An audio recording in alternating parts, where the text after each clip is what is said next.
Hi hello അസ്സാം വലൈക്കും. എല്ലാവർക്കും ഹനാസ് കിച്ചണിലേക്ക് സ്വാഗതം. ഇന്നിതാ ഗോതമ്പ് പൊടി കൊണ്ട് വളരെ സിമ്പിളും വളരെ എളുപ്പത്തിൽ ഉണ്ടാക്കാൻ പറ്റുന്ന ഒരു റെസിപ്പി ആയിട്ടാണ് വന്നത്.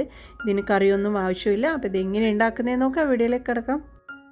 ഇതിനായിട്ട് ഞാനിവിടെ 1 കപ്പോളം ആട്ടപ്പൊടി എടുത്തിട്ടുണ്ട്. ഇനി ഇതിലേക്ക് പാകത്തിനുള്ള ഉപ്പ് ചേർത്ത് കൊടുക്കാം. 1/4 ടീസ്പൂൺ ഉപ്പും 1 ടേബിൾ സ്പൂൺ ഓയിലും ഒഴിച്ചു കൊടുത്തിട്ട് നന്നായിട്ടൊന്ന് മിക്സാക്കി എടുക്കാം. അപ്പോൾ കൈ കൊണ്ട് മിക്സാക്കി എടുത്താലും മതി. നന്നായിട്ട് മിക്സാക്കി എടുക്കാം.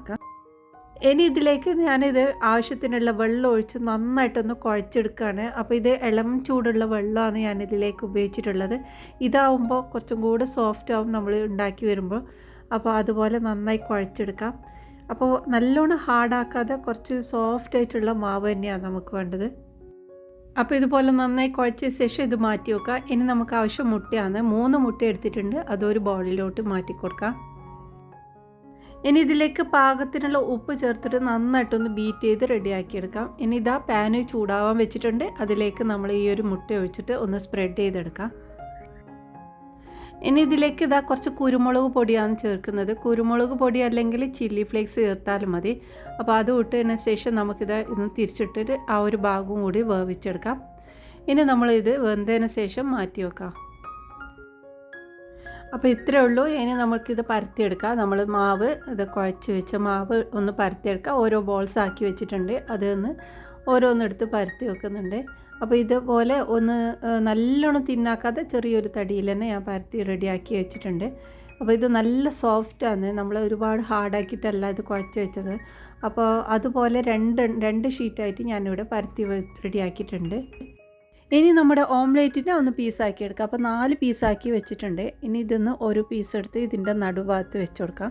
ഇനി നമുക്കിതിലേക്ക് കുറച്ച് മയോനൈസാണ് ചേർത്ത് കൊടുക്കുന്നത്. മയോനൈസ് ഇതുപോലെ സ്പ്രെഡ് ചെയ്ത് കൊടുക്കാം. മയോനൈസ് അല്ലെങ്കിൽ ക്രീം, ഫ്രഷ് ക്രീം ആയാലും യൂസ് ചെയ്യാം കേട്ടോ.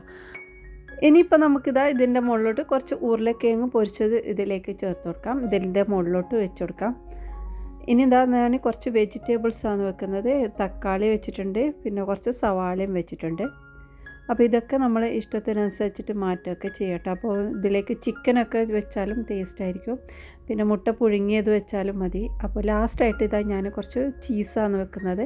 മൊസറല്ല ചീസാണ്. അപ്പോൾ ഇതും കൂടി വെച്ച് കൊടുത്തിട്ടുണ്ട്. ഇതിനെല്ലാം വെച്ചതിന് ശേഷം നമ്മുടെ മറ്റേ പീസും ഉണ്ടല്ലോ, നമ്മൾ പരത്തി വെച്ച ആ ഒരു ചപ്പാത്തിയും കൂടി ഇതിൻ്റെ മുകളിലോട്ട് ഞാൻ വെച്ചിട്ട് സീൽ ചെയ്യാണ്. ഇനി ഇതാ സൈഡൊക്കെ ഒന്ന് കട്ട് ചെയ്തെടുക്കാം. എക്സ്ട്രാ ആയിട്ട് വന്ന് ആ ഒരു ഭാഗമൊക്കെ നമുക്ക് കട്ട് ചെയ്ത് മാറ്റാം. കാരണം അത് വെന്ത് കഴിഞ്ഞാൽ നമുക്ക് അവിടെ മസാല ഒന്നും ഉണ്ടാവില്ല. അപ്പോൾ അത് മാറ്റിയെടുക്കുന്നതാണ് നല്ലത്.